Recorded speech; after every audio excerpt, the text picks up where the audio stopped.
আবার সাইয়েদনা ওমর ফারুক যখন খলিফা, বদরের যুদ্ধে অংশগ্রহণকারী বয়স্ক সাহাবীদের নিয়ে উনি মিটিং করতেন। এদেরকে আরবিতে বলে আশিয়াফু বদর, বদরের শায়েখ। বদরের সাহাবীদের সাথে, বয়স্ক সাহাবীদের সাথে যখন সাইয়েদনা ওমর ফারুক মিটিং করতেন, ওই মিটিং এর ছোট্ট একটা বাচ্চা সাহাবীকে রাখতেন। ওই সাহাবীর নাম হলো ইবনে আব্বাস, আব্দুল্লাহ ইবনে আব্বাস, বিশ্বনবীর চাচাতো ভাই। বদরের বয়স্ক সাহাবারা মনে দুঃখ পায়, আমরা বয়স্ক মানুষ, আমাদের মিটিং এ ছোট্ট বাচ্চা কেন? এই বাচ্চার বয়সে অনেক ছেলে আছে, আমাদের নাতিপুতিও আছে। সাইয়েদনা ওমর ফারুক আমাদের বয়স্কদের মিটিং এ ছোট বাচ্চারে রাখে কেন? এই কথা যখন সাইয়েদনা ওমর ফারুকের কানে গেল, ওমর ফারুক বললেন, ঠিক আছে আমি বুঝাবো কেন এই বাচ্চারে রাখি। একদিন মিটিং শুরু করলেন এই সূরা দিয়ে, যে সূরাটা আমি তেলাওয়াত করেছি, পড়েন। ইযা জাআ নাসরুল্লাহি ওয়াল ফাতহু ওয়া রাআইতান নাসা ইয়াদখুলুনা ফি দীনিল্লাহি আফওয়াজা ফাসাব্বিহ বিহামদি রাব্বিকা ওয়াস্তাগফিরহু ইন্নাহু কানা তাওয়াবা। পড়েন আল্লাহু আকবার। এই সূরা তেলাওয়াত করে ওমর ফারুক মিটিং শুরু করলেন। এবার ধরে ধরে বললেন, ও বয়স্ক সাহাবারা, এই সূরাতে আপনি কি বুঝেছেন? এক সাহাবী বলতে লাগলেন, এই সূরা থেকে আমি বুঝেছি সাহায্য আর বিজয় কেউ দিতে পারে না একজন ছাড়া, তিনি কে? ওমর ফারুক বললেন, হয় নাই। আরেকজন বয়স্ক সাহাবারে বললেন, আপনি কি বুঝছেন এই সূরা থেকে? উনি বললেন, আমি বুঝছি আমাদের শহর বিজয় করতে হবে বেশি বেশি। ওমর ফারুক বললেন, হয় নাই। আরেক বয়স্ক সাহাবীকে বললেন, আপনি কি বুঝেছেন এই সূরা থেকে? উনি বললেন, বিজয় লাভ করার পরে আল্লাহর শুকরিয়া করতে হবে বেশি বেশি। ওমর ফারুক কয়, হয় নাই। সাইয়েদনা ওমর ফারুক বললেন, ও ছোট্ট ইবনে আব্বাস, এক চিপায় বসে আছে, সামনে আসো।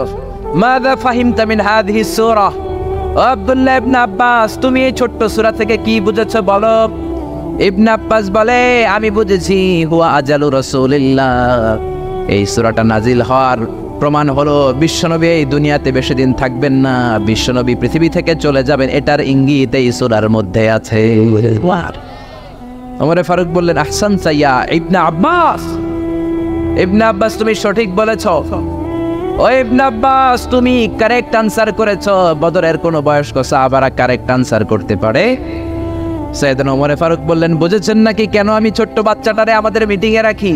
এই বাচ্চার যেন তেন বাচ্চা না, এই বাচ্চার জন্য স্বয়ং দোয়া করেছে বিশ্বনবী মুহাম্মদ সাল্লাল্লাহু আলাইহি ওয়াসাল্লাম। বিশ্বনবী দোয়া করতেন, আল্লাহুম্মা ফাক্কিহু ফিদ্দীন। ও আল্লাহ, আমার চাচাতো ভাই আব্দুল্লাহ ইবনে আব্বাসকে আপনি দ্বীনের জ্ঞান দেন। ওয়া আল্লিমহু তা'বীল, কোরআনের তাফসীর আর তা'বীল শিক্ষা দেন। বিশ্বনবীর দোয়ার বরকতে উনি গোটা বিশ্বের সব মুফাসসিরদের সম্রাট হয়েছে। সুবহানাল্লাহ। আর আসতে পড়েন। পৃথিবীতে যত মুফাসসির আছে, সাহাবাদের থেকে শুরু করে, তাবিঈদের থেকে শুরু করে, up to the day of judgment, আমরা যত মুফাসসিররা কথা বলবো, যত তাফসীর থেকে আমরা কোট করি, রেফার করি, সব মুফাসসিরদের সম্রাট হচ্ছে ছোট্ট ছেলে আব্দুল্লাহ ইবনে আব্বাস। চিল্লায় পড়েন আল্লাহু আকবার। আল্লাহ শুরু করলেন, পড়েন, ইযা জাআ নাসরুল্লাহি ওয়াল ফাত। ও নবী, যখন আল্লাহর পক্ষ থেকে সাহায্য আসবে, আল্লাহর পক্ষ থেকে বিজয় আসবে, বিজয় দেয় কে? আরো জোরে বলেন, কে? আবার রব্বুল আলামিন নবীকে শিখিয়েছেন, ও নবী, আপনি আমার কাছে সাহায্য চান, কারণ আমাদের সাহায্য করে কে? ও নবী, আপনি আমার কাছ থেকে বিজয় চান, কারণ বিজয় দান করতে পারে কে? এই জন্য নবী দোয়া করতেন, ওয়াজআলনি মিন লাদুনকা সুলতানান নাসীরা। ও আল্লাহ, আপনার পক্ষ থেকে আপনি আমার বিজয় শক্তি দান করেন, আপনার পক্ষ থেকে ক্ষমতার বাস্তবায়নে মদিনার মসনদে আল্লাহ আপনি আমারে বসিয়ে দেন। পড়ে না? বিশ্বনবী ক্ষমতার চেয়ারে বসার জন্য দোয়া করেছেন, কি করেন? কারণ ক্ষমতায় বসে যা করা যায়, ওয়াজ দিয়ে তা করা যায়। বছরের পর বছর আমরা যদি ওয়াজ করি, এই বাংলাদেশ থেকে ইয়াবা দূর করা যাবে, গাঞ্জা দূর করা যাবে, ডাইল খাওয়া দূর করা যাবে, বেনামাজির নামাজি বানানো যাবে। বছরের পর বছর ওয়াজ করলে 2-4 জন নামাজি হবে, সব থাকবে বেনামাজি। কিন্তু ক্ষমতার মসনদে যে বসা, সে যদি একটা অর্ডার দেয়, বাংলাদেশে কোনো মদ চলবে না, কাল থেকে কেউ যদি মদ খায়, স্পেশাল মোবাইল কোর্ট দিয়ে বিচার করা হবে, স্পট বিচার, 10 লক্ষ টাকা জরিমানা, 10 বছরের জেল, 1000 করে বেতের বাড়ি। একজন মদখোর পাওয়া যাবে না। হৃদয় এজন্য বিশ্বনবী বলতেন ইন্নাল্লাহ লা ইয়াযাউ বিল কুরআন মা ইয়াযাউ বিস সুলতান। আল্লাহ ক্ষমতা দিয়ে মাঝে মাঝে সমাজে এমন কিছু করে, কোরআন দিয়েও আল্লাহ সেটা করে। সারা জীবন আমরা ওয়াজ করে আপনাদেরকে নামাজি বানাতে পারবো না। 2-4 নসিব যাদের ভালো নামাজি হয়ে যাবেন, বাকি সব বেনামাজি, সব ফতরের সময় ঘুমাবে, যেরকম ঠিক কিনা? কিন্তু প্রধানমন্ত্রী শেখ হাসিনা যদি বলে কাল থেকে একজন যদি নামাজ না পড়ে বেতের বাড়ি আছে না নাই? সৌদি আরবে এই নিয়ম, 1 ওয়াক্ত নামাজ না পড়লে 5টা বেতের বাড়ি, 5 ওয়াক্ত না পড়লে 5 পাশা 25টা বেতের বাড়ি। এই জন্য সৌদিতে আজান হলে রাস্তায় কোনো লোক থাকে। আমি গেলাম ওমরাতে, জেদ্দার স্বর্ণ মার্কেটে কসমেটিক্সের দোকানে গেলাম, আসরের আজান বল। আমি গেলাম দোকানে, কে হুজুর মাফ চাই, দোয়াও চাই। ওই যে বালার টিকটিকি, পুলিশরা টিকটিকি বাঙালিরা দুষ্টামি করে, ওই যে বাংলাদেশি পুলিশরা পিটাইয়া পাশার চামড়া তুলে ফেলবে, হুজুর মসজিদে যান। আমি বললাম আমি মুসাফির, আমি তো 2 রাকাত পড়ি। লম্বা সফরে বিশ্বনবী জোহরের নামাজ আসরের নামাজ জমা কসর করতেন, মানে 2 করে একসাথে পড়ে ফেলতেন। ইসলামে এটাও আছে না? ইসলাম সহজ, যেরকম ঠিক কিনা? কয় হুজুর পরে আইসেন আসরের পরে, কোনো দোকান খোলা রাখে না। ওই নিয়ম যদি বাংলাদেশেও থাকতো সব নামাজি হয়ে যেত। সৌদি আরবে আজান হলে সব মসজিদে দৌড়, অজু থাকলেও দৌড়, অজু ছাড়াও দৌড়। কারণ মাইট থেকে পিঠ বাঁচানোর দরকার আছে না নাই? 1 ওয়াক্ত না পড়লে কয় বেত। বাংলাদেশেও কালকে থেকে যদি এই নিয়ম চালু হয়, 1 ওয়াক্ত সালাত না পড়লে রাস্তার মধ্যে 5 বেত। কোনো বেনামাজি কি খুঁজে পাওয়া যাবে? সবার জন্য আইন সমান। প্রধান বক্তা ওয়াজ করার পরে যদি আসর নামাজ না পড়ে বক্তার পিছনে 5 বেত আছে না নাই? খতিব সাহেব খুতবা মারে, খুতবা দেয়, কিন্তু নামাজ না পড়লে 5 বেত আছে না নাই? চেয়ারম্যান সাহেব যদি না পড়ে আছে না নাই? প্রধানমন্ত্রীর পোলায় না পড়লে আছে না নাই? আমি কই নাই, আপনারা কইছে আছে না নাই? এই নিয়ম যদি চালু হয়ে যেত, বাংলাদেশে বেনামাজি থাকতো? জোরে বলেন থাকতো? থাকতো। এজন্য বিশ্বনবী আল্লাহর কাছে বলেছেন ওয়াজআলনি মিন লাদুনকা সুলতানান নাসীরা, ও আল্লাহ আপনি আমার ক্ষমতার চেয়ারে বসান। রব্বি আদখিলনি মুদখালা সিদকিন ওয়া আখরিজনি মুখরাজা সিদকিন ওয়াজআলনি মিন লাদুনকা সুলতানান নাসীরা। ও আল্লাহ আপনি আমার মক্কা থেকে মদিনায় যখন নিবেন সত্যের সাথে নিবেন, মদিনায় যখন বসাবেন সত্যের সাথে বসাবেন, আর আপনার পক্ষ থেকে আপনি আমার ক্ষমতা দান করেন। সুবহানাল্লাহ। এই দোয়াটা বিশ্বনবীকে শিখিয়েছে কে? আরো জোরে পড়েন কে? সে আল্লাহ বলছেন ইযা জাআ নাসরুল্লাহি ওয়াল ফাত। এই ফাত দ্বারা রব্বুল আলামিন বুঝিয়েছেন ফাতহে মক্কা, মক্কা বিজয়। কি বিজয়? জোরে বলেন কি বিজয়? মক্কা বিজয়ের পরপরই গোটা জাজিরাতুল আরবে যত কাফের মুশরিকের আন্ডা বাচ্চা ছিল সব কালিমা পড়ে মুসলমান হয়েছে। জোরে করে আল্লাহু আকবার। এজন্য আল্লাহ বললেন ওয়ারাআইতান নাসা ইয়াদখুলুনা ফি দীনিল্লাহি আফওয়াজা। ও নবী, মক্কা বিজয়ের পরে আপনি দেখবেন গোটা বিশ্বের সব মানুষগুলো ঢলে ঢলে কালিমা পড়ে মুসলমান হয়ে যায়। সুবহানাল্লাহ। গোটা বিশ্বে ইসলামের গণজোয়ার, কালিমা পড়ে মুসলমান হয়ে যায়। আল্লাহ যাকে ইসলামের নূর দিয়ে ধন্য করতে চায়, পৃথিবীর কোনো শক্তি ওই লোকরা আটকে রাখতে পারে? যারা বলেন পারে। এজন্য হেদায়েতের মালিক কে? ইন্নাকা লা তাহদি মান আহবাবতা ওয়ালাকিন্নাল্লাহা ইয়াহদি মান ইয়াশা। ও নবী, আপনি চাইলে কাউরে হেদায়েত দিতে পারেন না, হেদায়েত দেয় কে? কথা বলেন, কথা বলেন।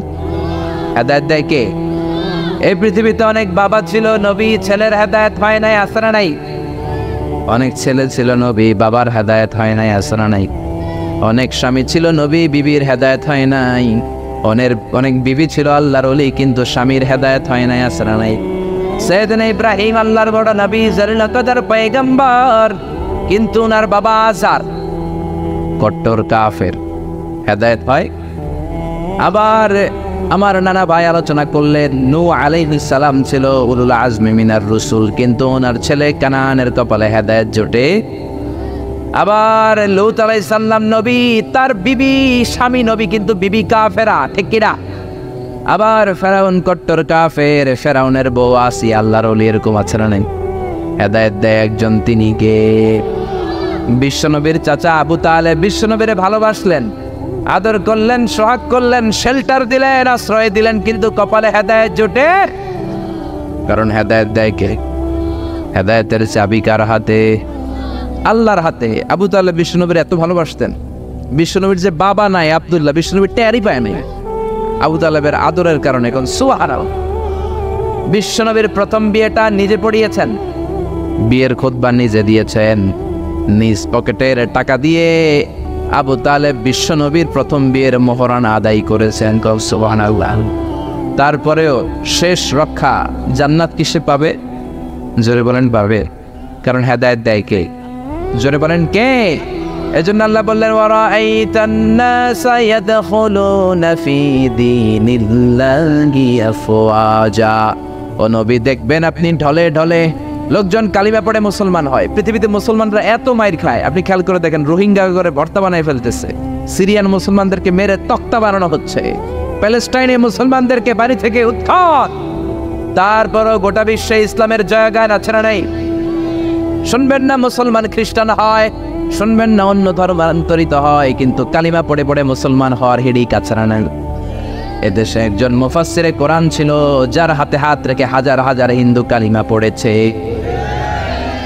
যার হাতে হাত রেখে বৌদ্ধ মুসলমান হয়েছে, যার হাতে হাত রেখে চাকমা, সাঁওতাল, এই সমস্ত নৃগোষ্ঠী পাহাড়ি এলাকার লোকেরা ওই মুফাসসিরে কোরআনের হাতে হাত রেখে নাস্তিক থেকে আস্তিক হয়েছে। জোরে কোন ঠিক? হ্যাঁ। এজন্য যাকে আল্লাহ ইমানের নূর দিয়ে ধন্য করতে চায়, তাকে আটকে রাখার মতো গোটা বিশ্বে কেউ।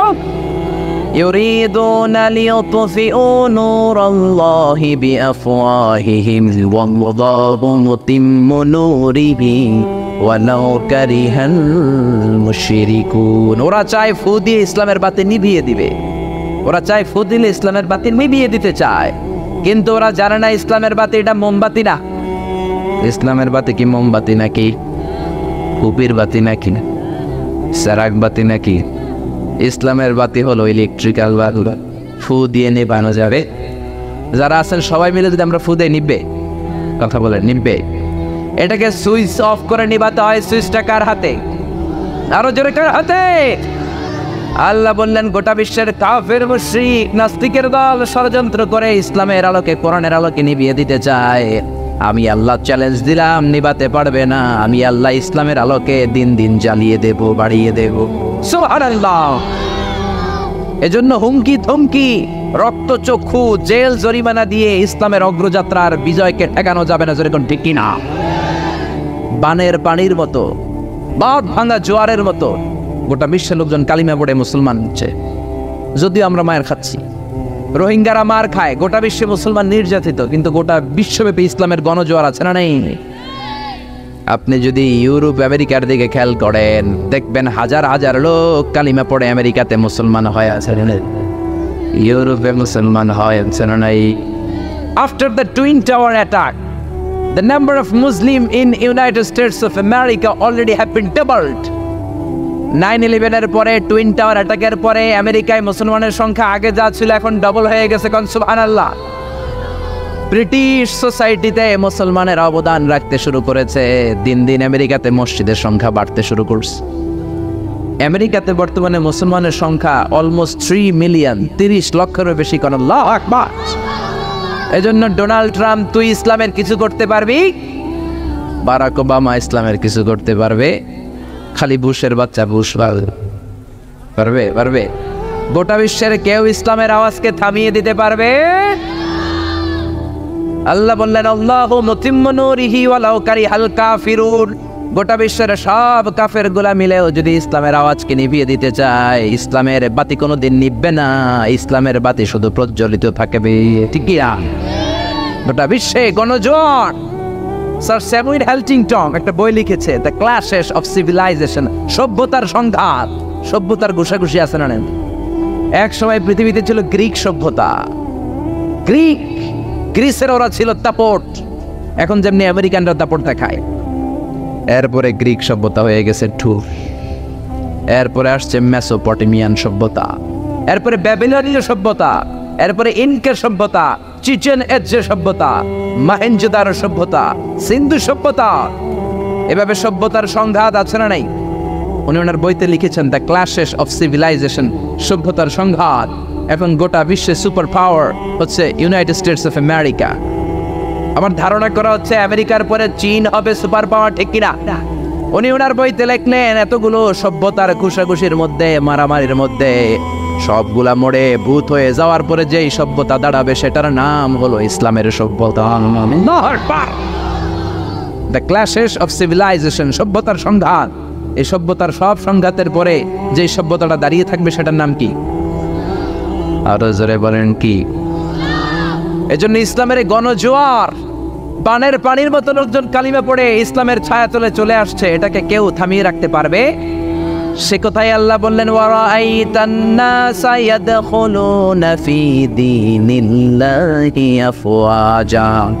ও নবী, আপনি দেখবেন দলে দলে লোকগুলো কালিমা পড়ে মুসলমান হয়ে যায়। সুবহানাল্লাহ। আমেরিকাতে কালিমা পড়লো প্রথমে 1960-র দিকে বক্সার মোহাম্মদ আলী, নাম শুনছেন? গত বছর মারা গেছে লোকটা। 1960 সালে যখন সে কালিমা পড়ে মুসলমান হলো, পুরো আমেরিকা কেঁপে গেল। এরপর মুসলমান হলো নীল আর্মস্ট্রং, এক বছর পর। 1969-এ চাঁদে গেল, চাঁদ ফাটা দেখা নসিব খুলে গেছে, পৃথিবী এসে 1970 সালে কালিমা পড়ে মুসলমান। আমেরিকায় আরেকটা ধাক্কা লাগলো, সুবহানাল্লাহ পড়েন। এরপরে মুসলমান হলো ডক্টর মরিস বুকাইলি, পুরো ইউরোপ কেঁপে গেল, কারণ উনি ফ্রান্সের সার্জন ছিল, পুরো ইউরোপটা কেঁপে গেল। এভাবে মুসলমান হতে শুরু করলো গোটা বিশ্বের সেলিব্রিটিরা। ইউসুফ ইউয়ানা, পাকিস্তানের ক্রিকেটার, 2006 সালে কালিমা পড়ে মুসলমান, খুশি না বেজায়? আমেরিকার যুবমন্ত্রী Joshua Evans, youth minister of America, কালিমা পড়ে মুসলমান। মাইকেল জ্যাকসন, কালিমা পড়ে মুসলমান। মানিকা রেহা মারতিরাজ, তামিল নায়িকা, কালিমা পড়ে মুসলমান। মুসলমান হওয়ার পরে নাম রেখেছে রাহিমা। সাউথ আফ্রিকার অবিসম্পাদিত নেতা নেলসন ম্যান্ডেলার আপন নাতি, গত বছর 2016 সালে ওর নাম ম্যান্ডেলা, কালিমা পড়ে মুসলমান। সুবহানাল্লাহ, আসতে বলেন। টনি ব্লেয়ারের আপন শালী লরেন বুথ, মিডিয়া কর্মী, কালিমা পড়ে মুসলমান। চিল্লায় এখন আল্লাহু আকবার। এজন্য আল্লাহ বললেন, ওয়ারাআইতান নাসা ইয়াদখুলুনা ফি দীনিল্লাহি আফওয়াজা। ও নবী, আপনি দেখবেন বাঁধ ভাঙা জোয়ারের মতো, বানের পানির মতো দলে দলে লোকজন কালিমা পড়ে মুসলমান হয়ে যায়। সুবহানাল্লাহ। খুশি না রেজা? খুশির আওয়াজ কি ছোট হয় না বড়? খুশি না বেজার? আমেরিকাতে স্ট্রিট দাওয়া হয়, স্ট্রিট দাওয়া মানে রাস্তায় 2 ঘন্টা একজন খ্রিস্টানরা যদি কেউ কনভিন্স করতে পারে, ওইখানেই কালিমা পড়ে মুসলমান হয়ে যায়, এরকম নিদর্শন আছে। সুবহানাল্লাহ। কলেজ লেভেলে দাওয়া হয়, ইউনিভার্সিটি লেভেলে দাওয়া হয়, এই জন্য এই দাওয়াতি কাজ সব সময় চালু রাখার দরকার আছে না নাই? রাজি আছেন তো? যে যতটুকু জানেন আপনার কথাগুলো ছড়িয়ে দিবেন। রাজি আছেন? রাজি আছেন? ইউনাইটেড স্টেটস অফ আমেরিকার এক লোক তার অনেক বন্ধুকে মুসলমান বানিয়েছে, কালিমার দাওয়াত দিয়েছে, কিন্তু তার বিজনেস পার্টনার খ্রিস্টান বন্ধুকে সে কালিমার দাওয়াত দিতে পারে নাই। সে মনে মনে ভাবলো, আমার জীবন থাক আর না থাক, আমার খ্রিস্টান বন্ধুকে তার কলিজার ভেতরে কালিমার দাওয়াত দিয়ে আমি ছিদ্র করে দেবো। সুবহানাল্লাহ। খ্রিস্টান বন্ধুকে দাওয়াত করলো তার বাড়িতে, ভাবলো একটা দাওয়াত করি, দাওয়াতে খাইতে আসলে কালিমার দাওয়াত দিয়ে দিল। খানার দাওয়াতের লোকে কালিমার দাওয়াত আছে না নাই? আছে না নাই? ও মিয়া, খাওয়া আছে যেখানে মানুষ যায়, জিলাপি আছে যেখানে পোলাপান যায়, দাওয়াত দিল, খাবারের দাওয়াত, ডাইনিং টেবিল ভর্তি খাবার আর খাবার। খ্রিস্টান বন্ধু আসছে, পেট ভরে খেয়েছে, মহা খুশি, আমার মুসলিম বন্ধু আমার দাওয়াত দিয়েছে, আমাকে লাঞ্চ করালো। এরপর স্টারবাক্সের 2টা কফি 2 জনে নিয়ে ডাইনিং টেবিলে বসেছে। তো মুসলিম বন্ধুর মাথায় চিন্তা, যে করেই হোক কালিমার দাওয়াতটা আমার এই খ্রিস্টান বন্ধুর অন্তরের মধ্যে আমি ঢুকিয়ে দিব। খ্রিস্টান বন্ধুকে সে জিজ্ঞেস করলো, oh my friend, how much time do you need to make a parallel circle by 2 million Christians? ও আমার বন্ধু, 20 লক্ষ খ্রিস্টানকে তুমি গোল গোল করে দাঁড় করাবা, তোমার কত সময় লাগবে? খ্রিস্টান বন্ধু বলে, what's the hell are you talking about? এগুলো তুমি কি কও? 20 লক্ষ খ্রিস্টান তুমি পাইবা কো? আর 20 লক্ষ খ্রিস্টানকে এক মাঠের মধ্যে যে দাঁড় করাবা, এরকম বড় মাঠও বাবা কই? মুসলিম বন্ধু বলে, ফর এন এক্সাম্পল, ধরে নাও, উদাহরণস্বরূপ আমি যদি তোমাকে বিশাল বড় একটা স্কয়ার দেই মাঠ, আর 20 লাখ খ্রিস্টান এনে দেই, 20 লাখ খ্রিস্টানকে এরকম গোল গোল প্যারালাল সার্কেলে তুমি দাঁড় করাবা, কত সময় লাগবে? খ্রিস্টান বন্ধু বলে অ্যাটলিস্ট আই নিড 1 উইক, 1 সপ্তাহ তো লাগবেই, but I need to train them up. এই লোকগুলোকে আমার ট্রেন আপ করতে হবে, প্রশিক্ষণ দিতে হবে। 1 সপ্তাহের টানা প্রশিক্ষণ এবং ট্রেনিং দিতে পারলেই 20 লক্ষ খ্রিস্টানকে আমি প্যারালাল সার্কেল গোল গোল করে দাঁড় করাতে পারবো। মুসলিম বন্ধু বলল ফাইন। মুসলিম বন্ধুর মাথায় একটাই চিন্তা, কেমন করে কালিমার দাওয়াত দেওয়া যায়, যেরকম ঠিক কিনা? মুসলিম বন্ধু বলল keep in your mind, they are not from the same countries man. এই 20 লক্ষ খ্রিস্টান কিন্তু একই দেশের হবে না। Some of them from United States of America, some from England, some from Switzerland, some from Singapore, Malaysia, Indonesia, Bangladesh, অনেক দেশের লোক হবে তারা। কত সময় লাগবে? খ্রিস্টান বন্ধু বলে it's very tough for me. তাহলে তো এটা আমার জন্য খুব টাফ হয়ে যায়। I can't make it within a week. 1 সপ্তাহে এটা করা আমার পক্ষে সম্ভব। I need 2 weeks. আমার 2 সপ্তাহ লাগবে। কয় সপ্তাহ? জোরে বলেন, কয় সপ্তাহ? 2 সপ্তাহ লাগবে। মুসলিম বন্ধু বলল কিপ ইন ইউর মাইন্ড, এটা তোমার মাথায় রেখো, they are not from the same languages. এই 20 লক্ষ খ্রিস্টান কিন্তু একই ভাষাভাষীর নয়। তাদের কেউ কথা বলবে ইংরেজিতে, কেউ উর্দুতে, কেউ চাইনিজ, কেউ মান্দারিন, কেউ উর্দু, কেউ হিন্দি, কেউ সিন্ধি, কেউ বাংলা, কেউ টার্কিশ, কেউ মালায়া, কেউ সুহাইলি। এক একজন এক এক ভাষায় কথা বলবে। কত সময় লাগবে? খ্রিস্টান বন্ধু বলল দ্যাট ইজ ভেরি টাফ, আরো কঠিন হয়ে যাবে। I need 3 weeks. কয় সপ্তাহ লাগবে? কথা বলেন, কয় সপ্তাহ? 3 সপ্তাহ লেগে যাবে। মুসলিম বন্ধু বলল কিপ ইন ইউর মাইন্ড, এটা তোমার মাথায় রেখো, they are not from the same ages. এই সবগুলো 20 লক্ষ খ্রিস্টান একই বয়সের নয়, একই লিঙ্গের নয়। কেউ পুরুষ, কেউ নারী, কেউ ছোট্ট বাচ্চা, কেউ যুবক, কেউ যুবতী, আবাল বৃদ্ধ বনিতা, বিভিন্ন বয়সের লোক হবে। তোমার কত সময় লাগবে? খ্রিস্টান বন্ধুকে তাহলে কিয়ামত পর্যন্ত আমি পারতাম না। আই হাইতাম না। ভাষা ভিন্ন, দেশ ভিন্ন, কালচার ভিন্ন, বয়স ভিন্ন। আমি বলবো সবাই দাঁড়ান, সবাই যাবে বসে। আমি বলবো বসেন, সবাই যাবে দাঁড়িয়ে। আমি পারবো না। মুসলিম বন্ধু বলল I can make parallel circle, আমি সমান্তরাল বৃত্তে দাঁড় করায় দিতে পারবো বাই 2 মিলিয়ন মুসলিমস। 20 লক্ষ মুসলমানকে অনলি বাই 10 মিনিটস, 10 মিনিটের ব্যবধানে। কয় মিনিটে? জোরে কল, কয় মিনিট? খ্রিস্টান বন্ধু বলে ইটস কোয়াইট ইম্পসিবল, এটা অসম্ভব।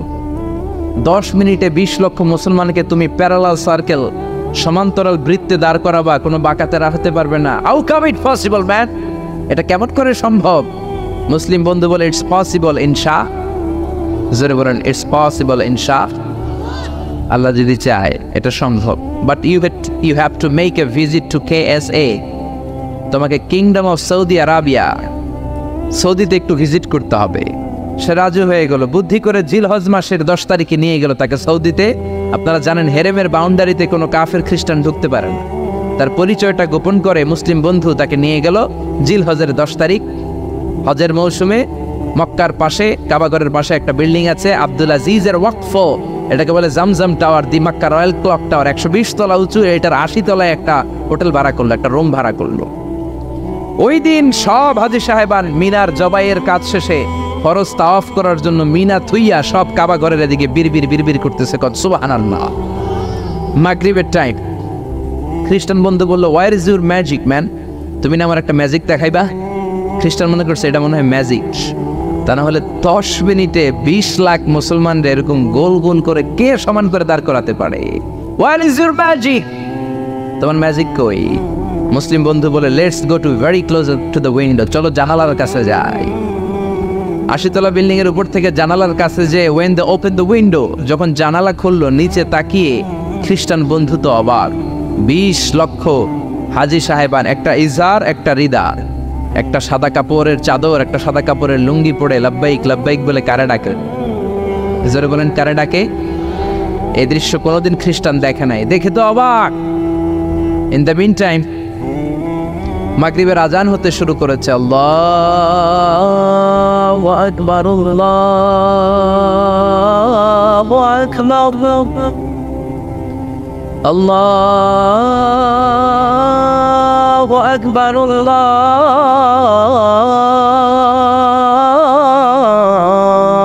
আকবার। পড়েন আল্লাহু আকবার। আজানের শব্দ শুনে 20 লক্ষ হাজী সাহেবান মৌমাছির মতো গুনগুন গুনগুন করতে করতে কাবা ঘরের যতগুলো দরজা ছিল বাবে ফয়সাল দিয়ে, বাবে আব্দুল আজিজ দিয়ে, বাবুল ওমরা দিয়ে কাবা ঘরে ঢুকতে শুরু করেছে। আর মিলিটারির মতো, সেনাবাহিনীর মতো গোল হয়ে দাঁড়াতে শুরু করেছে। জোরে বলেন আল্লাহু আকবার। খ্রিস্টান বন্ধু দেখে তো অবাক, কারণ তার পুরো জীবনে এরকম দৃশ্য সে দেখে নাই। সুবহানাল্লাহ। তার ঠিক 5-7 মিনিট পরে ইকামত হতে শুরু করেছে। আল্লাহু আকবার, আল্লাহু আকবার, আশহাদু আন লা ইলাহা ইল্লাল্লাহ, আশহাদু আন্না মুহাম্মাদার রাসূলুল্লাহ, হাইয়া আলাস সালাতি হাইয়া আলাল ফালাহ, قد قامت الصلاة قد قامت الصلاة، الله أكبر الله أكبر لا إله إلا الله। একামত হওয়ার সাথে সাথে আর কোনো কথা নেই। কাবা ঘরের মাতাফ তাওয়াফের জায়গা প্যাকআপ, 3 তলা হেরেম শরীফ প্যাকআপ, হেরেম শরীফের বাইরে বিশাল ফাঁকা জায়গা প্যাকআপ, কবুতর চত্বর প্যাকআপ, শারে ইব্রাহিম আল খলিলি প্যাকআপ। 20 লক্ষ হাজী সাহেবান গোল হয়ে দাঁড়িয়ে গিয়েছে। কাবা ঘরের সবচেয়ে সুরেলা কণ্ঠের ইমাম শাইখ আব্দুর রহমান আস-সুদাইস মাইক্রোফোন হাতে নিয়ে ঘোষণা দিচ্ছেন, ইস্তাকিমু ওয়া আতাদিলু ইয়ারহামুকুমুল্লাহ, সাওয়ু সুফুফাকুম ফাইন্না তাসওয়িয়াতাস সুফুফ মিন তামামিস সালাহ। Please make the line straight and attach your legs and shoulders and perform the salah as if it's our last and final prayer. কাতার বন্দী হয়ে যান, পায়ের সাথে পা লাগান, কাঁধের সাথে কাঁধ লাগান। 20 লক্ষ হাজী সাহেবান দাঁড়িয়ে গিয়েছে। উনি নামাজ শুরু করেছেন। আল্লাহু আকবার। আলহামদুলিল্লাহি রাব্বিল আলামিন আর রহমানির রহিম মালিকি ইয়াউমিদ্দিন ইয়্যাকা না'বুদু ওয়া ইয়্যাকা নাস্তাঈন ইহদিনাস সিরাতাল মুস্তাকিম সিরাতাল লাযীনা আন'আমতা আলাইহিম غير المغضوب عليهم ولا الضالين। পড়েন আমিন। সূরা ফাতিহা পড়লেন, ফাতিহার সাথে আরেকটা সূরা মেলালেন। আল্লাহু আকবার। রুকুতে গেলেন, রুকু থেকে দাঁড়ালেন, আল্লাহু আকবার বলে আবার সিজদায় গেলেন। 20 লক্ষ হাজী সাহেব একসাথে রুকুতে গেল, একসাথে সিজদায় গেল। 80 তলা বিল্ডিং এর উপর থেকে যদি আপনি তাকান যে 20 লক্ষ হাজী একসাথে উঠে একই কাপড়, মেনটেইনিং দ্য সেম ড্রেস কোড, একই ড্রেস পরে দে আর গোয়িং টু রুকু, দে আর পারফর্মিং দ্য সুজুদ, একসাথে রুকু দেয়, একসাথে সিজদা দেয়। এই দৃশ্য দেখলে কান্না কলিজা ঠান্ডা হয়, যেরকম ঠিক কিনা? এই দৃশ্য দেখে খ্রিস্টান বন্ধু স্টার্টেড টু ক্রাই, কাঁদতে শুরু করেছে, স্টার্টেড টু ভাইব্রেট, কাঁপতে শুরু করেছে। মুসলিম বন্ধু খ্রিস্টান বন্ধুরে জড়িয়ে ধরে বলে, ও বন্ধু তুই কাঁদিস কেন, তুই কাঁপিস কেন? খ্রিস্টান বন্ধু বলে, আমার জীবনে কোনোদিন এত সুন্দর দৃশ্য আমি দেখি নাই। কি নামে ধর্মের কি নাম? মুসলিম বন্ধু বলে ইসলাম। খ্রিস্টান বলে, আমিও আমার বাইবেল নিয়ে অনেক ভেজালে আছি, বাইবেলের এক চ্যাপ্টারে এক কথা, আরেক চ্যাপ্টারে আরেক কথা, কোনো মিল নাই, জোরে কোন ঠিক কিনা? আর আমি খ্রিস্ট ধর্মে থাকতে চাই না, তোদের ধর্মে আমার ঢুকিয়ে নে। মুসলিম বন্ধু বলল, যাও ওয়াশরুমে যাও, মেক এন অ্যাবলিউশন, ওযু করে আসো, আর কাবার দিকে তাকিয়ে আমার হাতের মধ্যে তোমার ডান হাত রেখে চিল্লায়া পড়ো লা ইলাহা ইল্লাল্লাহু মুহাম্মাদুর রাসূলুল্লাহ সাল্লাল্লাহু। হাজ দেখে, আজান দেখে, নামাজ দেখে, কোরআনের সুরেলা তেলাওয়াত শুনে অনেক কাফের কালিমা পড়ে মুসলমান হয়েছে, জোরে কোন ঠিক কিনা? এজন্য ইসলামের গণজোয়ার আটকে রাখা যাবে না। দলে দলে লোকজন কালিমা পড়বে, কেউ ইসলামের অগ্রযাত্রাকে বন্ধ করতে পারবে না, ঠিক কিনা? এজন্য আল্লাহ বললেন, ওয়ারাআইতান নাসা ইয়াদখুলুনা ফি দীনিল্লাহি আফওয়াজা। ও নবী, আপনি দেখবেন দলে দলে লোকজন কালিমা পড়ে মুসলমান হয়ে যায়। সুবহানাল্লাহ। মুসলমান হয় না? এজন্য ইসলামকে মানতে হবে। ইসলাম যেভাবে আছে ওইভাবে, নাকি আপনার মন গড়া? মন গড়া ইসলাম মানা যাবে? আল্লাহ বললেন, ইন্নাদ-দীনা ইনদাল্লাহিল ইসলাম। দিন হিসেবে, ধর্ম হিসেবে আল্লাহর কাছে মনোনীত ধর্ম একটা নাম কি? আর জোরে কি নাম? এজন্য ইসলাম যেমন যেমন ভাবে আছে ওইভাবে পালন করবেন। ইসলাম ছাড়া অন্য কিছু যদি মানতে যাই কোনো সওয়াব আছে না নাকি? ইসলামের মধ্যে থেকে আপনি রাত্রে ঘুমাইলেও সওয়াব আছে না নাই? ইসলামের মধ্যে থেকে আপনি যদি হাসি দেন সওয়াব আছে না নাই? বিশ্বনবী বলেন তাবাসসুমুকা ফি ওয়াজহি আখিকা সাদাকা। তুমি তোমার ভাইয়ের চেহারার দিকে তাকিয়ে যদি হাসি দাও, ওই হাসি দিলেও সওয়াব আছে না নাই? আপনার হাতটা যদি আপনার বিবির হাতের সাথে মিলান, দুইজনের সগীরা গুনাহ মাফ করে দেয় কে? আপনার নজর বিবির চেহারার দিকে, দুই নজরের চোখের এক গুনাহ মাফ করে দিবে কে? প্রতি মাসে বিবির খরচের জন্য যে টাকা দেন, ওই টাকাগুলাকেও সৎকার সওয়াব হিসেবে আপনার আমলনামায় তুলে দেয় কে? এজন্য আল্লাহ বললেন ওমাই ইয়াবতাগি গায়রাল ইসলামি দীনান ফালান ইউকবালা মিন ওয়া হুয়া ফিল আখিরাতি মিনাল খাসিরিন। বলেন আল্লাহু আকবার। ইসলাম ছাড়া অন্য কিছু তালাশ করলে সেটার মধ্যে কোনো সওয়াব থাকবে? ইসলামের মধ্যে থেকে টয়লেটে গেলেও সওয়াব আছে না নাই?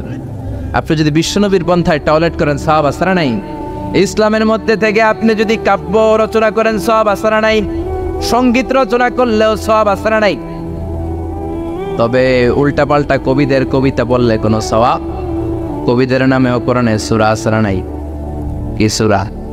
কি নাম? সূরাতুশ শুআরা। মাশাআল্লাহ, মাশাআল্লাহ পড়েন। শুআরা মানে কবি। কবিদের নামে আল্লাহ সূরা দিলেন, আবার বললেন খবরদার তোমরা কবিদের অনুসারী নও, তোমরা নবীদের অনুসারী। আমরা কি কবিদের অনুসারী নাকি নবীদের? জনে বলেন কবিদের না নবীদের? কারণ আল্লাহ বললেন, কোরআনে বললেন ওয়াশুআরা ইয়াত্তাবিউহুমুল গাবুন। বেশিরভাগ আউলা জাউলা লোক কবিদের অনুসারী হয়। কবিরা নিজেরাও হয় আউলা জাউলা। কি কয় নিজেরাও বোঝে, কি লেখেন নিজেরাও জানে। জাফর ইকবাল স্যার বই লিখছে ভূতের বাচ্চা সুলাইমান, নাম শুনছেন? আর নাম খুঁজে পায় না।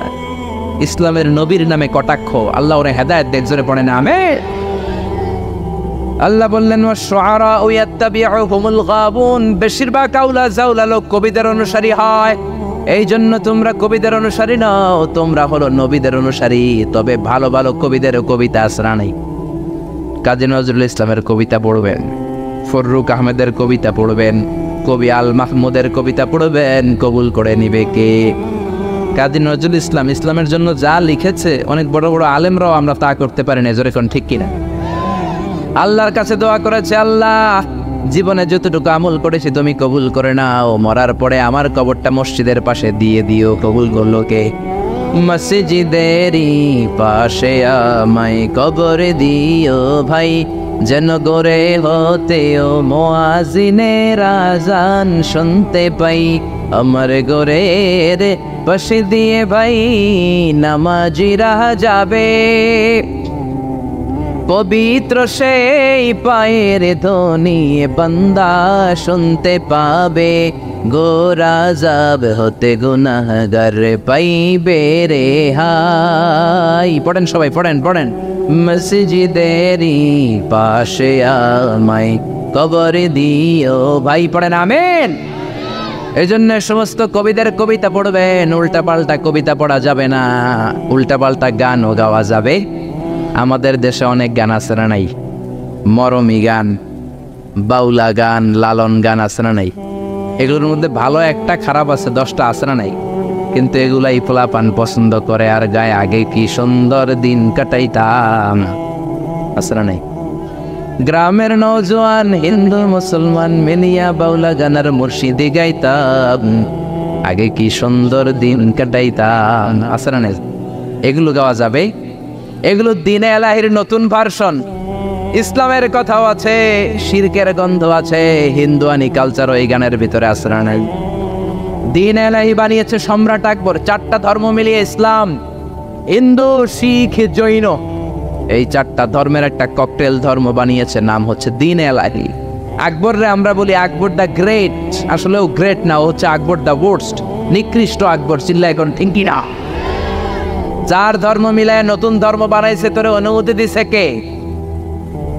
ইসলাম, হিন্দু, শিখ, জৈন, 4টা ধর্ম মিলিয়ে বানিয়েছে ককটেল ফ্রুট, নাম দিয়েছে দিন এলাহি। এই জন্য এই বাউলা গান, লালন গান, এগুলো আমাদের গান হতে পারে। কারণ বাউলা গান, মরমী গান, লালন গানের ঢোল তবলা আছে না নাই? বিশ্বনবী বললেন বুইসতু আন উকাসসিরাল মাযামির, ঢোল বাদ্য বাঁশিয়ার হারমোনিয়ামকে ভেঙে চুড়ে জামিনের সাথে মিশিয়ে দেওয়ার জন্য আমারে পাঠিয়েছে কে? এজন্য খবরদার এগুলো গাওয়া যাবে না। আবার ইদানিং বারি সিদ্দিকীর গান আছে না নাই? কয়েকদিন আগে মরছে, হের গান সবাই পছন্দ করে, গাওয়া যাবে? আমি একটা জিন্দা লাশ, কাটিস না রে জংলারে বাস, আমার লাইগা 3.5 হাত কবরে খুঁড়িস না, আমি পিরিতের নলে পোড়া, মরার পরে আমায় পুড়িস না। প্রথম লাইনে কয় আমারে কবর দিস না, দ্বিতীয় লাইনে কয় আমারে পুড়িস না। তো তুই মুসলমান না হিন্দু, এটা আগে কও। এক মুসলমানের কলিজার ভিতরে দুই আকীদা, দুই বিশ্বাস থাকতে পারে? এজন্য লালন গান, মরমী গান, বাউলা গান মুসলমানদের গান নয়। মুসলমানদের গান হলো ইসলামী গান। জোরে কোন ঠিকিরা? আপনারা সাইমন শিল্পী গোষ্ঠীর গানগুলো শুনবেন, কলরবের বাচ্চাগুলোর গান শুনবেন, কি সুন্দর সাদা পাগড়ি পরে কোরআন নিয়ে গান গায়, বিশ্বনবীর সুন্নাহ নিয়ে গান গায়, নামাজ নিয়েও গান আসরা নাই। সালাতে কায়েম করো, সালাতে কায়েম করো, হবে সম্মানী তুমি, হবে জান্নাতি তুমি, হবে সম্মানী তুমি, হবে জান্নাতি তুমি।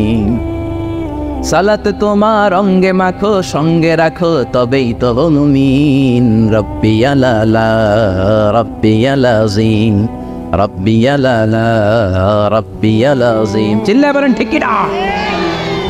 আমাদের সংস্কৃতি ইউনিক, কোনোটার সাথে মিলতে পারে।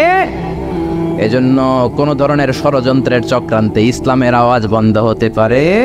এই সুন্দর ফুল, সুন্দর ফল, মিঠা নদীর পাহানি, আল্লাহ তোমার মেহেরবানি, তুমি কতই দিলে রতন, ভাই বেরাদর পুত্র স্বজন, ক্ষুধা পেলে অন্ন যোগাও, মানি চাই না মানি, আল্লাহ তোমার মেহেরবানি। সুন্দর ফুল, মিঠা নদীর পানি, আল্লাহ তোমার মেহেরবানি। আল্লাহু আকবার। খালাকা ফাসাওয়া, কাদ্দারা ফাহাদা। যেখানে যতটুকু পানির দরকার ততটুকু দিলেন। পেঁয়াজের ভেতরেও পানি দিলেন, রসুনের ভেতরেও পানি দিলেন, ক্ষীরার ভেতরেও পানি দিলেন, তরমুজের ভেতরেও পানি দিলেন, আবার ডাবের ভেতরেও পানি আছে নাই? আন্না সাবাবনাল মাআ সাব্বা, যতটুকু ঢালা দরকার ততটুকু দিছে। আল্লাহু আকবার। পেঁয়াজের ভেতরে যতটুকু সিক্ততা, তরমুজের ভেতরে ততটুকু না। তরমুজের ভেতরে যতটুকু পানি, আপেলের ভেতরে ততটুকু না। আবার আমড়ার ভেতরে যতটুকু পানি, আমের ভেতরে ততটুকু না। সুবহানাল্লাহ। আন্না সাবাবনাল মাআ সাব্বা। এই পানিটা H2O, হাইড্রোজেনের 2টা মলিকিউল আর অক্সিজেনের 1টা মলিকিউল। কি আজীব কথা! দুইটাই গ্যাস, দুইটাই কি, কিন্তু দুই গ্যাস একসাথে মিলাইলে পানি হয়ে যায়। আল্লাহু আকবার। এজন্য আল্লাহ বললেন ওয়াজআলনা মিনাল মাই কুল্লা শাইইন হাই, পানি থেকে আমি প্রাণবন্ত সব কিছু বানালাম। এই পানির অপর নাম জীবন। আবার যদি পানি বেশি হয়ে যায় তখন মরণের সম্ভাবনা আছে না নেই? বন্যা এই দেশে হয় কি হয় না? নূহ আলাইহিস সালামের উম্মাকে অবিশ্বাসের কারণে, গাদ্দারের কারণে আল্লাহ এই প্লাবন দিয়ে, পানি দিয়ে শেষ করে দিয়েছে। এজন্য পানি দেখলেই এটা যে বাঁচার কারণ, বাঁচার মাধ্যম এমনটা নয়। এই পানি দিয়ে আল্লাহ ওদেরকে শায়েস্তাও করতে পারে, পানিশমেন্টও করতে পারেন, শাস্তিও দিতে পারেন, আযাব আর গজব দিয়ে তলিয়েও দিতে পারেন। ঠিক কি না? ওয়াজআলনা মিনাল মাই কুল্লা শাইইন হাই, প্রাণবন্ত সব কিছু আমি পানি থেকে বানালাম। আবার কোন কোন জায়গার পানির মধ্যে এত লবণ আমি দিয়ে দিলাম, সেখানে কোনো কিছু বাঁচে না। আছে না নাই? জর্ডানে একটা সাগর আছে, নাম ডেড সি। নাম শুনছেন? আজকে বাড়িতে যে গুগল করবা, dead sea located in Jordan, লিখলে চলে আসবে। আরবিতে বলে আল বাহরুল মাইয়িত, মৃত সাগর, কিছু বাঁচে না। লবণের ঘনত্ব এত বেশি, আপনার ছোট্ট বাচ্চাটার ওই সাগরে ফেলে দিলেও ডুববে না। কারণ আপনার বাচ্চা যতটুকু জায়গা নিবে পানিতে, তার চেয়ে বাচ্চার ওজন কম, পানির ওজন বেশি, এজন্য কিছু ডুবে না, ওখানে মাছ হয় না। ওখানে শ্যাওলা জন্মায় না, ওখানে কাঁকড়া নাই, চিংড়ি নাই। কারণ লূত আলাইহিস সালামের কওমের লোকেরা হোমোসেক্সুয়ালিটি প্র্যাকটিস করত, সমকামিতা, পুরুষে পুরুষে বিয়ে। এই আওয়াজ এখন বাংলাদেশেও ঢুকার চেষ্টা করতেছে। তাওহীদপন্থী মুসলমানদেরকে সচেতন হতে হবে। ওয়েস্ট থেকে কিছু আসলেই, ইন্ডিয়া থেকে কিছু আসলেই আমার দেশে ঢুকতে দেওয়া যাবে না। চিল্লায় বলো ঠিক কিনা? অনেকে মনে করে আমেরিকা থেকে কালচার আসলো, পোশাক আসলো, এটাই মনে হয় মডার্ন।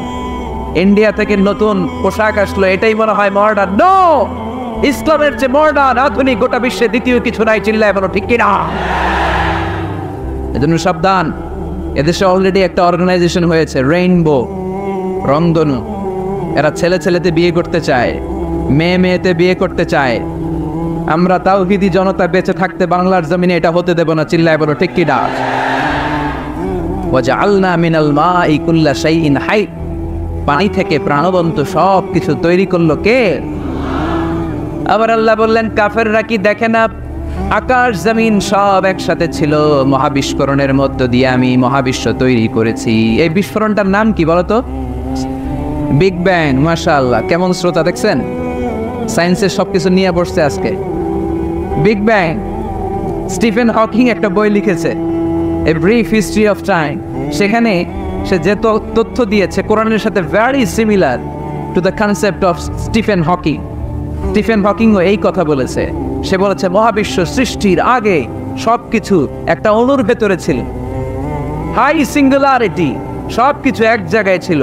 ফাফাতাহনাহুমা, এক বিশাল আওয়াজের মাধ্যমে এক বিস্ফোরণে মহাবিশ্ব সৃষ্টি হলো।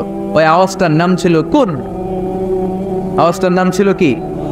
ইন্নামা আমরুহু ইযা আরাদা শাইআন আন ইয়াকুলা লাহু কুন ফায়াকুন। আমরা বাংলায় বলি না কুন ফায়াকুন? কুন ফায়াকুনের মালিক কে? তিনি বলতে দেরি, হতে দেরি হয়। কুন, হাও, হয়ে যায়। বি, ইট ওয়াজ। আল্লাহ যখন বলেছেন কুন, এই আদিতে সব মিলে থাকা এই মহাবিশ্বের সবকিছু এক মহা বিস্ফোরণের মাধ্যমে গোটা বিশ্বে গোটা বিশ্বে ছড়িয়ে ঘুরতে আরম্ভ করলো। এই বিস্ফোরণের ছোট্ট একটা কণার নাম পৃথিবী। এই মহা বিস্ফোরণের ছোট্ট একটা কণার নাম মঙ্গল। এই মহা বিস্ফোরণের ছোট্ট একটা কণার নাম বৃহস্পতি। এই মহা বিস্ফোরণের ছোট্ট একটা কণার নাম সূর্য। এরকম কত হাজার, অযুত, লক্ষ, নিযুত কোটি কণা বড় বড় তারকা রূপে মহাবিশ্বে ঘুরে বেড়াচ্ছে। আল্লাহ ছাড়া এর খবর কেউ রাখে না। এগুলো যে কত বিশাল, এগুলো নিয়ে আমাদের চিন্তা করা দরকার। আমরা মনে করি আমি মনে হয় বড়, আমার চেয়ে ক্ষমতা তোর কেউ নাই, আমি দাপটওয়ালা, আমার এলাকা এটা আমার, খালি আমার আমার কর। আছে না নাই? তোর কি বেটা? কিসের মালিক তুই? সব কিছুর মালিক কে? পরের জায়গা পরের বাড়ি, ঘর বাঁধিয়ায় আমি রই, আমি তো সেই ঘরের মালিক নই। পরের জায়গা পরের বাড়ি, ঘর বাঁধিয়ায় আমি রই, আমি তো সেই ঘরের মালিক নই। ঠিক কিনা? যেই বাড়িটাতে আজকে আমি থাকি, এটার আগে আমার বাবা ছিল, তার আগে দাদা ছিল, আমার পরে আমার ছেলে থাকবে, আমার নাতি থাকবে। এটার আসল মালিক আমি না, আমার ছেলে না, গোটা বিশ্বের আসল মালিক একজন সত্তা, তিনি কে? এজন্য সব আমার আমার এরকম দাপটওয়ালা কথা যেন আমরা না বলি। অহংকারীদেরকে আল্লাহ পছন্দ করে, বিনয়ীদের মর্যাদা আরশ পর্যন্ত নিয়ে যায় কে? মান তাওয়াদা লিল্লাহি ইল্লা রাফাআহুল্লাহ। যে নিচের দিকে নামতে চায় আল্লাহ ওরে টাইনা ওঠায়, আর যে লাফায় ওঠে থাপ্পড় মেরে আল্লাহ এত নিচে নিবে পৃথিবীর কেউ কল্পনা করতে পারবে না। ওই শয়তানের চেয়ে নিচে চলে যায়। চিল্লায় বলেন ঠিক কিনা? এজন্য অহংকার যেন আমরা না করি, দাম্ভিকতা যেন না দেখাই। আমরা যেন একটু চিন্তা করি, এই যে বিস্ফোরণের মাধ্যমে গোটা বিশ্ব সৃষ্টি হলো, এটার তুলনায় কত ছোট্ট আমি, কত ক্ষুদ্র আমি। এই 64 জেলা নিয়ে আমাদের বাংলাদেশ পৃথিবীর সবচেয়ে বড় একটা দেশ। কি বলেন? কত ছোট জানেন? ওয়ার্ল্ড ম্যাপে আমাদের বাংলাদেশ লেখার জায়গাটাও নাই। BA পরে ইন্ডিয়ার উপরে, NG পরে বাংলাদেশের উপরে, LADESS আবার ইন্ডিয়ার উপরে। এত ছোট। আমাদের প্রতিবেশী দেশ ভারত আমাদের চেয়ে অনেক গুণ বড়। রাশিয়া প্রায় 100 গুণ বড়। তাহলে কত বড় বড় দেশ আছে? এরকম 200টা দেশ নিয়ে আমাদের এই বসুন্ধরা, আমাদের এই পৃথিবী। আবার এই 200টা দেশ মিলে এই পৃথিবীর 30 ভাগ, বাকি 70 ভাগ শুধু পানি। তার মানে মহাবিশ্বের সবচেয়ে বড় গ্রহের নাম পৃথিবী, তাই না? এত বড় হওয়ার পরও এটা বড় হইতে পারে নাই। পৃথিবী যে কত ছোট এটা কল্পনা করলে অবাক হতে হয়। বৃহস্পতি একটা গ্রহ আছে, আমাদের সৌরজগতের গ্রহ। আপনারা দেখবেন গুগল করলে একটার থেকে আরেকটার সাইজ কত বড়। বৃহস্পতি আমাদের চেয়ে অনেক বড়। যেই সূর্যের আলোতে সকালবেলা পৃথিবীটা আলোকিত হয়, এই সূর্যটা পৃথিবীর চেয়ে 13 লক্ষ গুণ বড়। সুবহানাল্লাহ মাহফিল শেষে কয় গুণ বড়? 13 গুণ বড়, 1300 গুণ বড়, 13,000 গুণ বড়। কয় লক্ষ? 13 লক্ষ গুণ বড়। তার মানে 13 লক্ষটা পৃথিবী সূর্যের ভেতরে রাখার জায়গা আছে না নাই? সূর্যই কি তাহলে সবচেয়ে বড়? আরো উপরে যান, আরো বড় পাবেন। সূর্য হচ্ছে তারা, তাই না? স্টার। সূর্যের পরে আমাদের সবচেয়ে কাছের তারার নাম প্রক্সিমা সেন্ট্রাই। আজকে গুগল করলেই পাবেন, অনেক আছে এরকম। আলফা সেন্ট্রাই এ, আলফা সেন্ট্রাই বি, ব্যাটেলজিউস নামে এক তারা পাওয়া যায়, ইটা ক্যারিনা নামে তারা পাওয়া যায়। যে সূর্য পৃথিবীর চেয়ে 13 লক্ষ গুণ বড়, এমন অনেক তারা আছে যেটা সূর্যের চেয়ে কয়েক হাজার কোটি গুণ বড়। তার মানে ওইটাই সবচেয়ে বড় তারা না, ওগুলোরে খেয়ে ফেলতে পারে এরকমও বড় বড় তারা মহাবিশ্বে আছে না নেই? এরকম হাজার কোটি তারা নিয়ে আমাদের গ্যালাক্সি। আমাদের গ্যালাক্সির নাম মিল্কি ওয়ে। আমাদের গ্যালাক্সি থেকে সবচেয়ে কাছের যে গ্যালাক্সি, এটার নাম হচ্ছে অ্যান্ড্রোমেডা। এরকম হাজার হাজার কোটি গ্যালাক্সি নিয়ে প্রথম আকাশের মহাশূন্য। প্রথম আকাশে এখনো যাইতে পারিনি আপনাদেরকে নিয়ে। প্রথম আকাশের কি? মহাশূন্য। চিল্লায় বলেন, প্রথম আকাশের কি? মহাশূন্য। এর অনেক অনেক অনেক উপরে প্রথম আকাশ, যেখানে কিয়ামত অবধি নাসার বিজ্ঞানীদের যাওয়া সম্ভব হবে না। প্রথম আকাশের পরে আবার দ্বিতীয় আকাশের মহাশূন্য। না জানি ওইটাতে কি আছে, না জানি ওইটার মধ্যে আল্লাহ কি সৃষ্টি করে রেখেছে। দ্বিতীয় আকাশের মহাশূন্যের পরে দ্বিতীয় আকাশ, তারপরে তৃতীয় আকাশের মহাশূন্য, তারপরে তৃতীয় আকাশ। সুবহানাল্লাহ কইবেন না? তারপরে চতুর্থ আকাশের মহাশূন্য, তারপরে চতুর্থ আকাশ। একটার চেয়ে আরেকটা কত বড়। বিষ্ণু ঈসা ইসলাম বললেন, তোমার হাতের আংটি, এই আংটি যদি সাহারা মরুভূমিতে ফেলে দাও, পুরো মরুভূমির তুলনায় তোমার আংটি যত ছোট, আল্লাহর দ্বিতীয় আসমানের তুলনায় আল্লাহর প্রথম আসমানটা ঠিক তত ছোট। তাহলে এই আসমান, এই আরশ, এই কুরসি, আমার আল্লাহর জাত ও সত্তা, এই মহাবিশ্বের তুলনায় পৃথিবীটা কতটুকু, বাংলাদেশ কতটুকু, যাত্রাবাড়ি কতটুকু, মাতুয়াইল কতটুকু, প্যান্ডেলটা কতটুকু, আর আমি না খানদান কতটুকু। কত নগণ্য আমি, কত ক্ষুদ্র আমি, কত তুচ্ছ আমি। মহাবিশ্বের তুলনায় আমি নাই, মহাবিশ্বের তুলনায় আমি নাই। এক লোক ব্যাংকে টাকা তুলতে গেছে, 5,000 টাকা। কয় টাকা? তো সিরিয়ালে দাঁড়ায় আছে, দেখে তার সামনের এক লোক 50 লাখ টাকা তুলতেছে। কয় লাখ? উনি তুলবে কয় লাখ? সামনের লোক উনি তুলবে 5,000 টাকা। তো হঠাৎ করে দেখলো যে সামনের লোকটা যে 50 লাখ টাকা তুলবে, ও লিখছে 50 লাখ টাকা মাত্র। যত বড় অঙ্কই হোক, শেষে কি লিখতে হয়? তো ক্যাশের মধ্যে লিখছে, চেকের মধ্যে, যে 50 লক্ষ টাকা মাত্র। তো এইটা দেখে ও পড়ে গেছে বিপদে। হায় হায়, 50 লক্ষ টাকা মাত্র।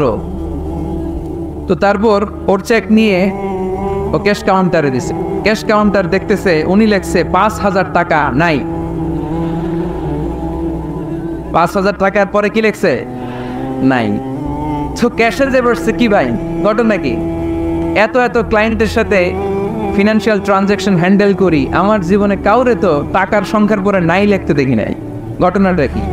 তো সে বলতে শুরু করলো, ভাই আমার আগে দেখলাম একজন 50 লাখ টাকা তুলছে, তো 50 লাখ টাকা যদি মাত্র হয়, আমার 5,000 তো নাই। তো এই যে মহাবিশ্বের বর্ণনা যে তোমাদেরকে শোনালাম, এগুলো যদি চিন্তা করি, আমি আছি? আমি নাই, কিছুই না আমি। কত তুচ্ছ আমি, কত নগণ্য। এই মহাবিশ্বকে মহা বিস্ফোরণের মাধ্যমে তৈরি করেছে কে? আবার আল্লাহ বললেন ওয়াস-সামাআ বানাইনাহা বিআইদিন ওয়া ইন্না লামুসিউন, বিস্মরণের মাধ্যমে শুধু আকাশ সৃষ্টি করে আমি বসে থাকি নাই, এই আকাশ জমিনকে আমি আল্লাহ প্রতিনিয়ত প্রশস্ত করে দিচ্ছি। এই মহাবিশ্ব প্রশস্ত হচ্ছে, ইটস অ্যাক্সেলারেটিং, অলওয়েজ অ্যাক্সেলারেটিং, প্রশস্ত হচ্ছে, এক্সপান্ড হচ্ছে, অ্যাক্সেলারেট হচ্ছে। এটা কোরআনের কথা। কিসের কথা? 1988 সালে ঠিক কাটায় কাটায় আজ থেকে 20 বছর আগে সুপারনোভা কসমোলজি প্রজেক্ট নামে একটা প্রজেক্ট করে তারাও গবেষণা করে পেয়েছে যে মহাবিশ্ব স্থির নেই, এটা ঘোরার পাশাপাশি অ্যাক্সেলারেট হচ্ছে। চিল্লায় পড়তে হবে আল্লাহু আকবার। তার মানে কোরআনে যে তথ্য উপাত্ত আল্লাহ দিয়েছেন বিজ্ঞানের সাথে, এগুলোর সাদৃশ্য আছে না নাই? আবার আল্লাহ কসম কেটে বললেন ফালা উকসিমু বিমাওয়াকিইন নুজুমি ওয়া ইন্নাহু লাকসামুন লাউ তা'লামুনা আযীম। আমি আল্লাহ তারকা পতিত হওয়ার জায়গাগুলোর কসম খাই, যেখানে তারকাগুলো ঘুরতে ঘুরতে ঘুরতে ঘুরতে ওইটার রেঞ্জে যখন চলে যায়, মুহূর্তের মধ্যে তারকা তার অস্তিত্ব হারিয়ে ফেলে। সুবহানাল্লাহ। তারকা পতিত হওয়ার জায়গাগুলোর শপথ করলেন কে? এটাকে কোরআন বলেছে মাওয়াকিউন নুজুম, নাজমুন মানে তারা, যেখানে তারা তার অস্তিত্ব হারায়। কোরআন বলেছে মাওয়াকিউন নুজুম, কিন্তু বিজ্ঞান এটার নাম দিয়েছে ব্ল্যাক হোল। বিজ্ঞান এটার নাম দিয়েছে কি? Black hole. তারা ঘুরতে ঘুরতে এই ব্ল্যাক হোলের রেঞ্জের মধ্যে যদি চলে আসে, মুখ শেষ হয়ে যায়, যেখানে তারা তার অস্তিত্ব হারায়। কোরআন বলেছে মাওয়াকিউন নুজুম। সায়েন্স এটার নাম দিয়েছে ব্ল্যাক হোল। ব্ল্যাক হোল মহাবিশ্বের এমন ভয়ঙ্কর একটা বিষয়, এই ব্ল্যাক হোলের রেঞ্জের মধ্যে যদি কোনো তারা সূর্যের চেয়েও 1000 কোটি গুণ বড় সাইজের তারা ঘুরতে ঘুরতে ঘুরতে ব্ল্যাক হোলের সামনে আসে, বাচ্চার মুখে হাওয়াই মিঠাই দিলে যেমনি হাওয়াই মিঠাই মুহূর্তেই নাই, ওই তারাও মুহূর্তেই নাই। সুবহানাল্লাহ। মাতুয়াইলে হাওয়াই মিঠাই পাওয়া যায়? পাওয়া যায়? কই পাওয়া যায়? হ্যাঁ, আগে যখন আমরা ছোট ছিলাম আমরা এগুলো খাইতাম তো। কটকটি, কটকটি আছে এখন? ঘরের ওই যে পুরান জোতা টোতা প্লাস্টিকের বোতল, এগুলো দিয়ে আমরা কটকটি খাইতাম। আর খাইতাম এই হাওয়াই মিঠাই, খুব মজা লাগতো। এগুলো এরকম গোল করে সাজায় রাখতো, জিব্বায় লাগাইলেই নাই। খাইছেন আপনারা? এই ব্ল্যাক হোল হচ্ছে এমন যে ব্ল্যাক হোলের রেঞ্জের মধ্যে কোনো তারা ঘুরতে ঘুরতে ঘুরতে যদি চলে আসে, হাওয়াই মিঠাই মুখে লাগাইলে যেমনি নাই, ওই তারাও নাই। তার মানে কোরআন বলেছে মাওয়াকিউন নুজুম, সায়েন্স বলেছে ব্ল্যাক হোল। দুটার মধ্যে মিল আছে না নাই? তাহলে কসমোলজি নিয়ে কথা এখানেই শেষ করি। সৃষ্টি তত্ত্বে আমরা যা পেলাম, বিস্ফোরণে সৃষ্টি হয়েছে। কোরআন বলেছে ফাতাহনাহুমা, সায়েন্স বলেছে বিগ ব্যাং থিওরি। কোরআন বলেছে মুসিউন, যেটা অ্যাক্সেলারেট হচ্ছে, সায়েন্স এটার নাম দিয়েছে সুপারনোভা কসমোলজি প্রজেক্ট। কোরআন নাম দিয়েছে মাওয়াকিউন নুজুম, সায়েন্স বলেছে ব্ল্যাক হোল। প্রতিটা জায়গায় কোরআনের সাথে সায়েন্সের মিল আছে না নাই?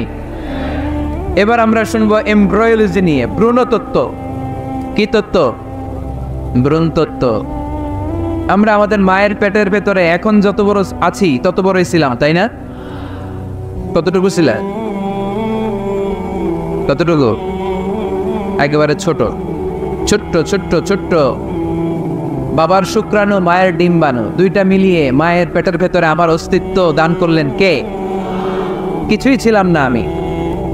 সায়েন্স 1977-এ হাম অ্যান্ড লিয়েন হুক নামে দুইজন সায়েন্টিস্ট অনুবীক্ষণ যন্ত্র দিয়ে ওরা খুঁজে পেয়েছে যে শুক্রাণুর ভেতরে, স্পার্মের ভেতরে প্রাণের অস্তিত্ব আছে। কিন্তু 1500 বছর আগে এর ভেতরে যে প্রাণ আছে সেটার ঘোষণা কোরআনে দিয়ে দিয়েছে কে? ওভাম অ্যান্ড স্পার্ম, দুইটা মিলে হয় জাইগোট। তারপর জাইগোট থেকে হয় এমব্রয়ো, ভ্রূণ। আমি, আপনি, আমরা সবাই ছিলাম ছোট্ট একটা ভ্রূণ, ব্যাঙ্গাচির মতো। বর্ষাকালে মাতুয়াইলে খালি বিলে ব্যাঙ্গের পোনা পাওয়া যায় না? দেখতে মাছের বাচ্চার মতো, তাই না? ছোট বাচ্চারা মনে করে মাছের পোনা, বাড়িতে দইরা নিয়ে আস, মারাকে মা পোনা লয়ে আইছি, মাই দেখা দেয় কনি আছে না? আসলে কি এটা মাছ? এটা কি ব্যাঙের পোনা? তো আমরা, আমি, আপনি, প্রত্যেকে আমরা ব্যাঙের পোনার মতো ছিলাম, রক্তচোষা জোকের মতো ছিলাম, মায়ের জরায়ুর দেয়ালের মধ্যে লেগেছিলাম। তারপরে আল্লাহ তাআলা আমাদেরকে বড় করতে আরম্ভ করলেন। স্পার্ম ড্রপ থেকে আমরা হলাম ব্লাড ক্লট, রক্তপিণ্ড। সেখান থেকে আমরা হলাম মুদগা, নুতফা, আলাকা, মুদগা, 3 স্টেজ। প্রতি 40 দিন পর পর আমার সাইজ বাড়তে লাগলো। সায়েন্স এটা স্বীকার করেছে যে প্রত্যেক 40 দিন পর বাচ্চার একটা নোটিসেবল ডেভেলপমেন্ট ঘটে। আল্লাহ রাসূল সাল্লাল্লাহু আলাইহি ওয়াসাল্লাম বলেছেন, ইন্না খালকাকুম ইউজমাউ ফি বাতনি উম্মিহি 40 ইয়াওমা। প্রতি 40 দিন পর তোমার মায়ের পেটের ভেতরে তোমার সাইজ একটু বড় করা হয়। চিল্লায় পড়ি আল্লাহু আকবার।